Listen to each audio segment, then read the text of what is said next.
आज बच्चा जल्दबाजी में ज्यादा परेशान हो रहा है। तो सबसे पहला गुरुजी तो गूगल बना हुआ है, उसके जरिए चलोगे तो नुकसान हो जाएगा। खूब मुर्गे पाड़ा करते थे, खूब हाँ। चिकन खाते थे, अब आपने बिल्कुल चिकन विकन बंद कर दिया। तो मैंने एक नया चैप्टर शुरू किया, आयुर्वेदा सीखता हूँ, योगा सीखता हूँ। हमारे अंदर की जो ऑर्गन्स को जो स्ट्रॉन्ग बनाता है वो है योगा। हमारे माइंड को जो स्ट्रॉन्ग बनाता है वो है योगा। तो योगा अंदर से स्ट्रॉन्ग बनाता है, एक्सरसाइज हमें बाहर से स्ट्रॉन्ग बना रही है, और जो इन दोनों का कॉम्बिनेशन कर ले वो अंदर बाहर दोनों से सुंदर हो जाता है, स्वस्थ हो जाता है और तंदुरुस्त रहता है। हर एज ग्रुप को एक्सरसाइज करनी चाहिए। बीमारियां हो जाती है, बीपी है, थायराइड है, शुगर है, इनको कैसे योगा से कम करा जाएगा और डाइट से कैसे इनको ठीक करा जाएगा। किसी के कोई हेल्थ इश्यू है तो उसको नेचुरोपैथी से भी मैं ठीक कराता हूँ। हर चीज का तरीका होता है। आप किसी चीज को ठीक नहीं बोल सकते, किसी चीज को खराब नहीं बोल सकते।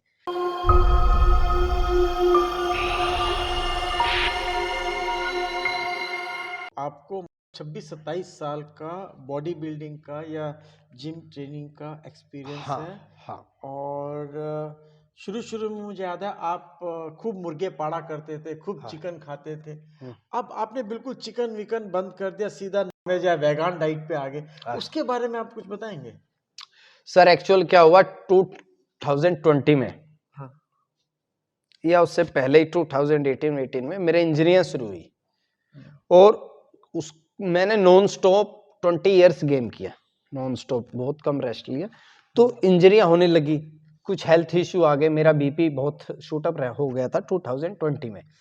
तो उसके कारण मुझे हेल्थ इश्यू आए और मैंने डॉक्टर से कंसल्ट किया। वो बोले सर कि आपको थोड़ा सा रेस्ट लेना चाहिए। मैंने ये सोचा कि यार अब मैं थोड़ा सा अपनी, उस टाइम कोरोना आया था और जिम बंद हो गए थे। ठीक। 2020 में कोरोना आया, ये उस टाइम की बात है, और जिम बंद हो गए थे। तो हम जिम तो जा ही नहीं सकते थे, तो एक्सरसाइज तो सबकी बंद हुई, मेरी क्या सबकी बंद हुई। तो मैंने एक नया चैप्टर शुरू किया कि आयुर्वेदा सीखता हूँ, योगा सीखता हूँ, क्यों मुझे अपना हेल्थ इशू ठीक करना था, बीपी इशू ठीक करना था। तो मैंने मेरे स्वर्गीय दादाजी श्री जवाहर सिंह ठेकेदार जी हैं, वो मेरे पहले टीचर मेरे योगा के। ओके। तो उन्होंने मेरे को योगा सिखाई। योगा के जरिए मैंने सोचा कि मैं जो अभी तक बना रहा था, मैं शरीर को सुंदर बाहर से बना रहा हूँ, अंदर से नहीं बना पा रहा हूँ। अंदर से तो कमजोर हुए हैं, हम सब कमजोर है, आप भी कमजोर हो, मैं भी कमजोर हूँ। हमारे अंदर की जो ऑर्गन्स को जो स्ट्रॉन्ग बनाता है वो है योगा। हमारे माइंड को जो स्ट्रॉन्ग बनाता है वो है योगा। वो मिस था, वो मैंने सीखा, अपने पे अप्लाई किया।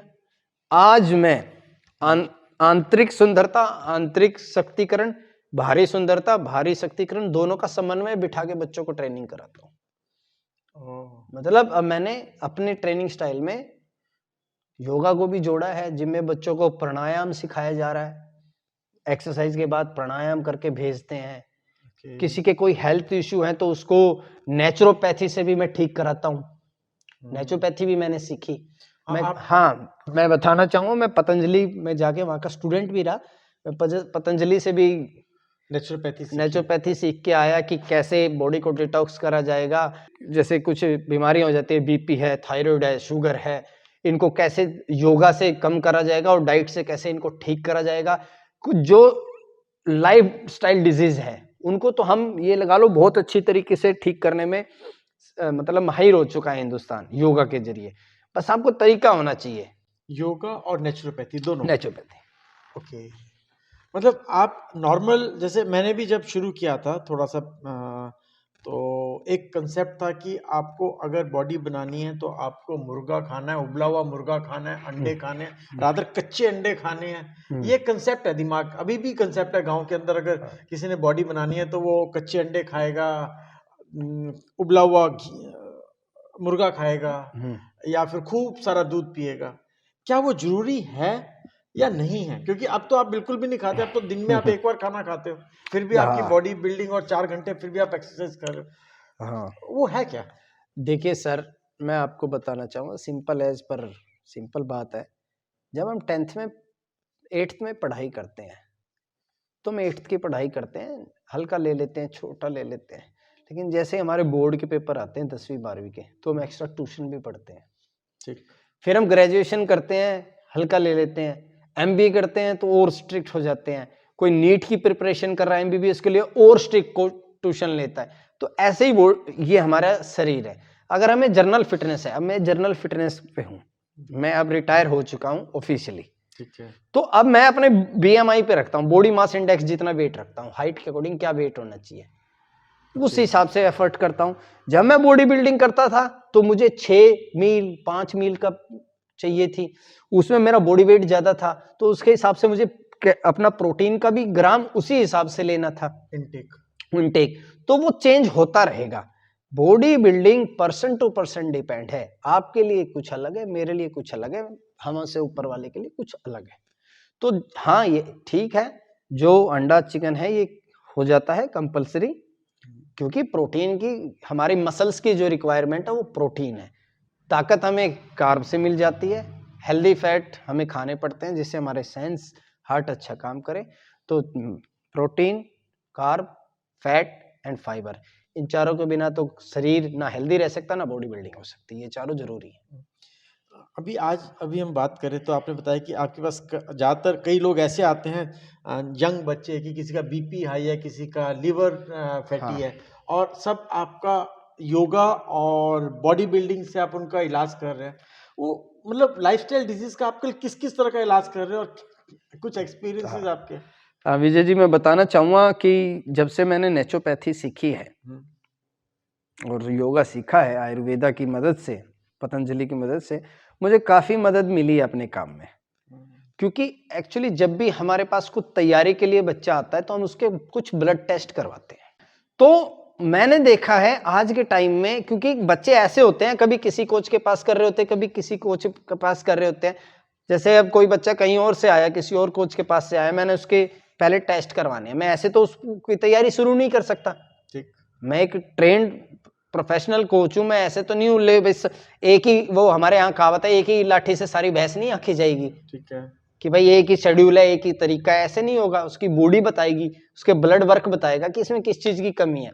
तो आज के टाइम में मान लो महीने में मेरे पास 10 बच्चे आ रहे हैं, तो भैया आप यकीन नहीं मानोगे, पिछले 5 साल में इतने, हर 10 बच्चे में से 6 बच्चे गलत रिपोर्ट के साथ आते हैं। गलत रिपोर्ट मतलब? गलत रिपोर्ट मतलब उनके कुछ पैरामीटर ऊपर नीचे होते हैं, जैसे KFT, LFT हो गया, टोटल टेस्टोस्टेरोन के, ज्यादातर तो टेस्टोस्टेरोन ही कम पाता है। किसी के लीवर में इन्फेक्शन पाता है, किसी की किडनी में इन्फेक्शन पाता है, किसी का ट्राइग्लिसराइड बड़ा होता है, किसी का बैड कोलेस्ट्रॉल बड़ा होता है। तो इन नेचुरोपैथी के तरीके से मैं उन सबको ठीक भी करता हूं। पहले मेरा काम होता है उसको हेल्दी बनाना। मेरा तैयारी करने का एक ही तरीका है, मैं हेल्दीनेस को प्रेफरेंस देता हूं, बॉडी बिल्डिंग सेकेंडरी। आप हेल्दी रह के बॉडी बिल्डिंग करोगे तो ही बॉडी बिल्डर अच्छे बन पाओगे, अदरवाइज नहीं बन पाओगे।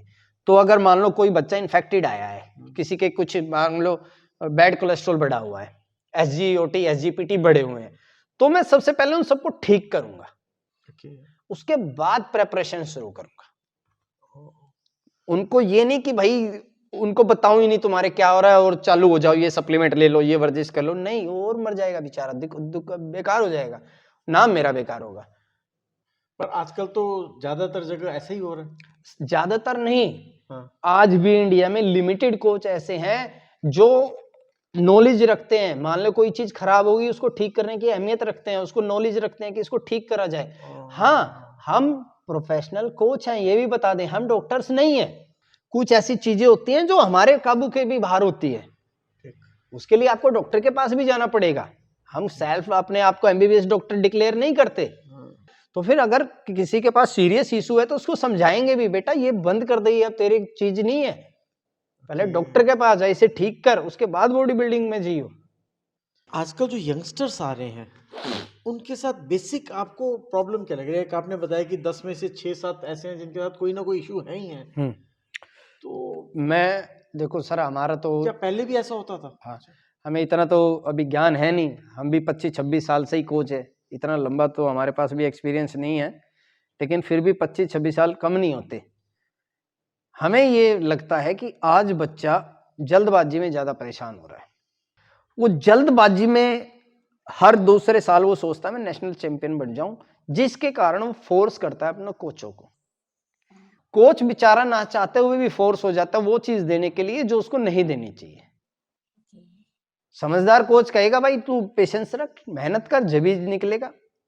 जो अनप्रोफेशनल कोच होगा वो बच्चे के बहकाए में आके कुछ ऐसे स्टेप ले लेंगे जो दोनों के लिए गलत होंगे। स्टीरॉइड्स वगैरह। हाँ, ये सब चीजें, जैसे कई बहुत ऐसी बैंड चीजें हैं जिनके कारण हमारे बॉडी बिल्डिंग में मतलब हमारा नाम एक तरीके से बेकार ही हो रहा है। कई एम्प लगाती है दुनिया, ठीक है, टर्मिन लगाती है, उनसे बहुत सीरियस इशू हो जाते हैं।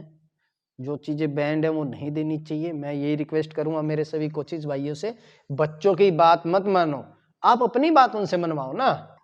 आप उनको समझाओ कि भाई तेरा पोटेंशियल है, 1 साल में तो एक ही क्लास पास करेगा ना, 2 क्लास कैसे पास कर लेगा? मतलब जो तेरा तू जिस चीज के कैपेबल है वही जीतेगा ना। अब पहले साल ही कैसे नेशनल चैंपियन बन जाएगा? पहले तू डिस्ट्रिक्ट तो बन, स्टेट तो बन, नेशनल तो जा। आज बच्चे आते हैं हमारे पास, सर मेरे को 6 महीने और शेरू क्लासिक में मेडल चाहिए। ऐसे थोड़ी होता है, रातों रात आर्नोल्ड बनना चाहते हैं। ये कारण है। फिर वो चीज एनहांस करने वाली चीजें ज्यादा यूज करने लग जाते हैं, समझ गए? मान लो मेरा बच्चा 5वीं में है और वो कहते सर पापा मेरे को अगले साल मेरे को 12th पास करा दो। ऐसे थोड़ी हो सकता है। लेकिन मैं पापा हूं, समझदार हूं, तो मुझे बोलना पड़ेगा नहीं बेटा अभी तो 6th में आएगा, फिर 7th में आएगा, 8th में आएंगे। आज कुछ पापा ऐसे हो रहे हैं, 5th वाले कोई बोलते हैं हाँ मैं तेरे को करवा दूंगा 12th पास, मैं बना दूंगा तेरे को 6 महीने में शेरू चैंपियन।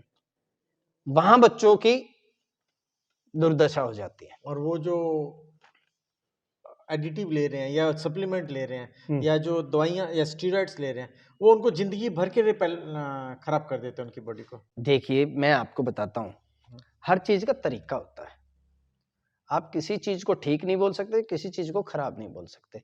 अब जैसे हम बुखार होते हैं, आपको भी बुखार हुआ होगा, बुखार की टेबलेट तो आपने भी कभी ली होगी, बिल्कुल। पर जब आप बीमार हो तो वो आपके लिए ठीक है, और अगर आप ठीक हो और जब ले लो तो समझ गए फर्क। मतलब आपको सप्लीमेंट तब लेनी चाहिए जब बॉडी रिक्वायरमेंट मांग रही है, जब आप दे रहे हो तो अच्छा है तरीके से, किसी अंडर गाइडेंस। तो अगर आप अंडर गाइडेंस में सप्लीमेंट्स यूज करते हो, अच्छी डाइट लेते हो, तो आप पे साइड इफेक्ट नहीं आएंगे। आप गूगल बाबा बना देते हो, सबसे पहला गुरुजी तो गूगल बना हुआ है, उसके जरिए चलोगे तो नुकसान हो जाएगा। आजकल के खासतौर पे मैं यंगस्टर्स पे आता हूँ, क्योंकि वही सबसे ज्यादा आर्नोल्ड बनना चाहते हैं, अपने डोले शोले 6 पैक 8 पैक जो भी है वो बनाना चाहते हैं। उनके लिए आपकी क्या सलाह है कि वो योगा करें, आयुर्वेद नेचुरोपैथी की तरफ जाएं, उसके साथ साथ आप बॉडी बिल्डिंग बनाएं, या फिर केवल बॉडी बिल्डिंग की तरफ ध्यान दें और बाद में देखा जाएगा योगा, बाद में देखा जाएगा आयुर्वेदा? हर आदमी को, यंगस्टर नहीं, हर एज ग्रुप को एक्सरसाइज करनी चाहिए। अब एक्सरसाइज का तरीका खाली डंबल उठाना ही नहीं होता है। भगवान ने एक्सरसाइज वर्ड जो बनाया था वो इसलिए बनाया था कि एक्सरसाइज करके, मेहनत करके इंसान अपने टॉक्सिन जितने भी जमा है वो पसीने के थ्रू निकाल दे। इसलिए अब एक्सरसाइज का इजाद हुआ था, जब भी हुआ होगा, ठीक है। तो अब हम उसको बॉडी बिल्डिंग ले लेते, कोई फिटनेस ले लेता, कोई क्लासिक फिटनेस, कोई मैन फिजिक, वो बना दिया हमने। लेकिन फिटनेस का मतलब होता है कि हम थोड़ी कसरत रोज जरूर करें, लेकिन कसरत से हम गंदगी बेशक से शरीर से बाहर फेंक रहे हैं, बाहर की सुंदरता बढ़ा रहे हैं, लेकिन हमारे जो इंटरनल ऑर्गन हैं उनकी कसरत योगा अच्छी करता है। योगा अंदर से स्ट्रॉन्ग बनाता है, एक्सरसाइज हमें बाहर से स्ट्रॉन्ग बना रही है, और जो इन दोनों का कॉम्बिनेशन कर ले वो अंदर बाहर दोनों से सुंदर हो जाता है, स्वस्थ हो जाता है और तंदुरुस्त रहता है। अब जैसे आप तो दिन में एक बार खाना खा रहे हो, उसके बावजूद आप 3-3 4-4 घंटे एक्सरसाइज करते हो? देखिए सर, मैं अपने नेचुरोपैथी डाइट, ओमेड आजकल बहुत चल रही है, इंस्टाग्राम पे जो ट्रेंड होता है वो चल जाता है, लेकिन हम तो 5 साल से इस पे हैं। मैं 1 मील अ डे लेते हैं, इसे बोलते हैं 1 मील अ डे। पूरे दिन में एक ही मील लेता हूँ। अच्छा। ठीक है, हाँ। तो अब उसमें क्या क्या जो न्यूट्रिशन हम क्या क्या खाते हैं वो तो अब मैं क्या बताऊं, कोई समझ भी नहीं पाएगा इतनी जल्दी, लेकिन अपने तरीके से हम लेते हैं। ठीक है। शरीर में कच्चा फूड कितना खाना चाहिए, जीवित फूड कितना खाना चाहिए, ये मैं एक जर्नल फिटनेस के हिसाब से बोल रहा हूँ, इसको बॉडी बिल्डिंग वाले ना फॉलो करें। ठीक है। मैं अब बॉडी बिल्डर नहीं हूं, अब मैं रिटायर्ड बॉडी बिल्डर हूं, लेकिन मैं अपना बॉडी मास इंडेक्स करने के लिए, कैरी करने के लिए अपनी डाइट चेंज भी करता रहता हूं। ठीक है। मैंने न्यूट्रिशनिस्ट का कोर्स भी करा है। अच्छा। ठीक है ना, तो उस हिसाब से मैं अपनी डाइट चेंज करता रहता हूं। तो ये मैं अपने जो तैयारी वाले बच्चे उन पे नहीं चलाते हैं, हाँ, लेकिन जो जर्नल फिटनेस वाले हैं आपके, उन पे सब पे चल जाती है डाइट। कोई ओमेड ले रहा है, किसी की इंटरमिटेंट फास्टिंग है, किसी की कीटो डाइट है। कीटो डाइट, कीटो ये डाइट ऑफ टाइप है। अच्छा ठीक है। कभी आप हमसे बात करेंगे तो बताएंगे, बड़ा इशू हो जाता है, बड़ा टाइम लेते हैं समझाने में। मतलब उसमें फैट खा के वेट कम करते हैं लोग ओके, कीटो डाइट में। कार्ब उसमें भी लेस रहता है, अच्छा ठीक है। इंटरमिटेंट फास्टिंग है, उसमें हम 16 घंटे भूखे रहते हैं, 8 घंटे के अंदर एक 8 घंटे का टाइम होता है, उसमें 2 बार खाना खा लेते हैं। तो ये ऐसे टाइप है जिससे बॉडी टाइट भी जाती है, खाना भी खा लेते हैं और वेट भी कम हो जाता है। चलिए, अब लास्ट में आपका आजकल के यंग जनरेशन को क्या एडवाइस है चलते चलते? मेरे को यही एडवाइस देनी है कि सभी बच्चे एक्सरसाइज जरूर करें, एक्टिविटी जरूर करें, चाहे वो गेम्स करें, चाहे वो कुछ करें, फिजिकल वर्कआउट करें। बॉडी बिल्डर्स जो बॉडी बिल्डिंग करना चाहते हैं उनके लिए एडवाइस है, अच्छा कोच चुने, अच्छा कोच देखें जिसको नॉलेज हो हर चीज की, उसके अंडर आप तैयारी करें, ठीक है। जो बॉडी बिल्डर्स हैं, प्रो बॉडी बिल्डर्स बनना चाह रहे हैं, वो अपना सेफ्टी इशू जरूर रख के चले, और देश के लिए मेडल जीतना ये दिमाग में रखो, जब भी मेडल बढ़े आएंगे। चलो सर, आपने अपना बहुत कीमती टाइम दिया, फिर मिलते हैं। Thank you. ओके।